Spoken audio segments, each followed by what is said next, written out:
glory of the coming of the Lord. He is trampling out the vintage where we have such full protection of our civil liberties, whether it's been through regulations, compliance of the law, or passing the law. Sometimes our administration was doing one thing and Congress would come along and rubber stamp it. So we have not had very good balance of power in Washington. We've had no checks and balances. Today we have secret prisons, secret renditions. We can have secret testimony about, I guess this, we can have surveillance in our home with sneak and peek searches, and they don't even have to tell us. And if you are under surveillance and the government comes and searches your place, they instruct you and you break the law if you tell anybody about it. That's how bad it has gotten. I think we have moved into an age where we have been too reluctant to accept, we've been too ready to accept signing statements and executive orders. But I can tell you one thing. If I am to be your president, I will never use executive orders and never use signing statements to change the law.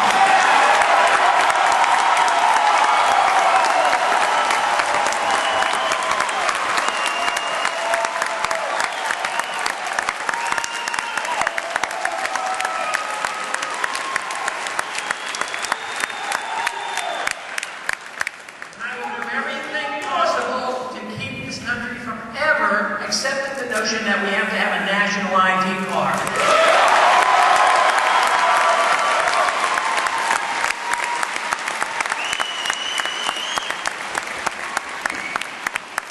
We have a free society and recognize the position that we have a right to our life, and we have a right to our liberty, and we have a right to pursue our happiness, and we have a right to keep the fruits of our labor.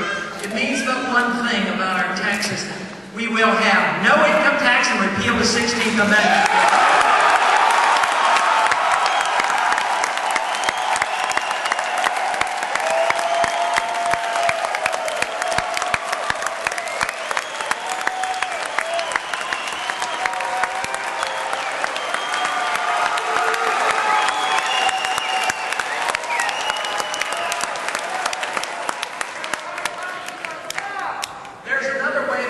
As well. This is a very vicious, secretive tax that we've been suffering from, and that's called the inflation tax. To get rid of the inflation tax, you understand the monetary issue. You want monetary reform, and you want to obey the Constitution about that. We would not have a central bank. We would do away with the Federal Reserve System.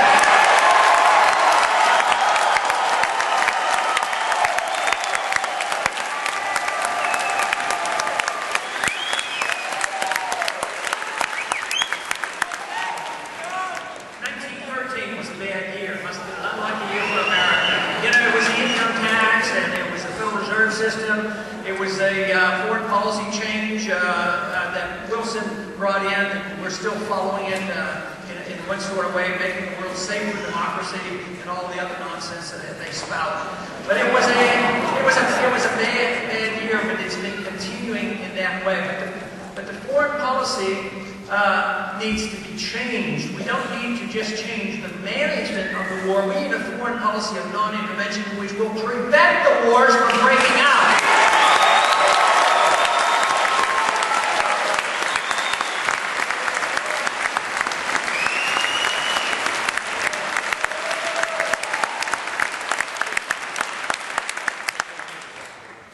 The only way we can solve some of our financial problems, which we're going to be forced to do, because this funny money system, the paper money system, will break down. We just can't continue to print money out of thin air to pay for a war, or borrow from the Chinese and print money to take care of our domestic needs. And a lot of people will say, this sounds like you want to go back to the gold standard, and they make fun of it. But you know, if you believe in this issue of sound money, turn it around. It's the people who believe in paper that's so silly. Put numbers on a piece of paper and call it value. That makes no sense whatsoever to me.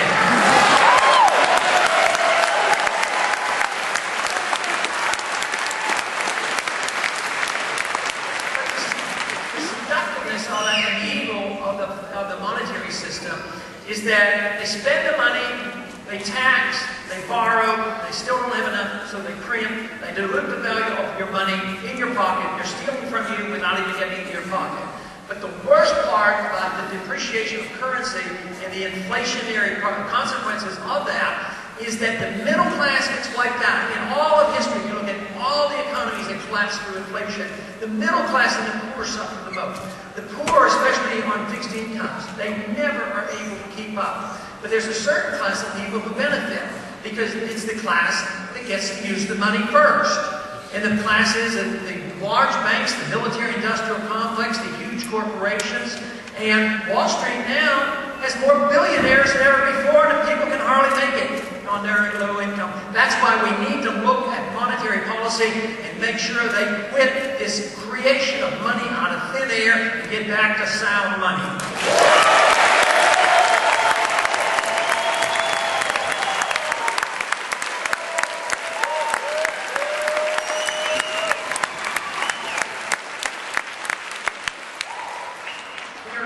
Spending $500 billion a year that we don't have. That's the rate of national debt is going up. They won't tell you that. They'll say the deficit this year was $187 billion. But they don't count what they borrow from the Social Security and other trust funds, from the HIDE funds. They just, put a treasury bill and say that they owe it. But our national debt, the obligation is going up $500 billion. The young people have an obligation in the future, next 30 years, of $60 trillion of obligation. And a lot of people in the media especially come out, why is it that the young people get enthusiastic about what you're doing? Why do they care about that? It's not too complicated. Why should young people be concerned about their freedom? Why not?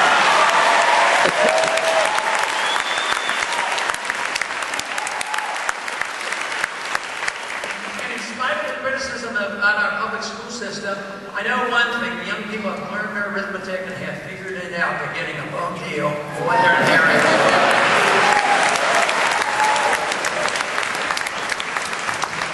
But we do have to do something about it. If we do nothing, the dollar is going to continue to deteriorate, and we are going to have a financial crisis which will lead to a political crisis.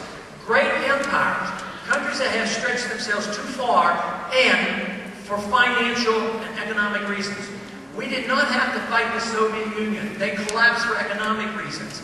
Most other nations have collapsed for economic reasons and not because of invading forces, even if you go back all the way to Roman times. So if we want to prevent that collapse and the chaos that would come from it, we have to start cutting spending. If it were you or I, we know we would have to cut to live within our means. Governments are different because they have the taxing authority and they have this printing authority. But we'll have to cut, and there's one place where we can cut. I believe the majority of the American people can accept this and agree on this. We don't need to go after the poor that we have taught to be dependent on the programs. Even technically they shouldn't exist. We shouldn't go after those programs. There's a lot of people who are dependent on medical care and retirement benefits. And we don't have to. But where are we going to cut? And how much do we have to cut? I don't think we have to just cut $100 billion. I think we have to cut $200, $300, $400, $500 billion. And we're spending $1 trillion to maintain our empire overseas. We have to end the empire and come home.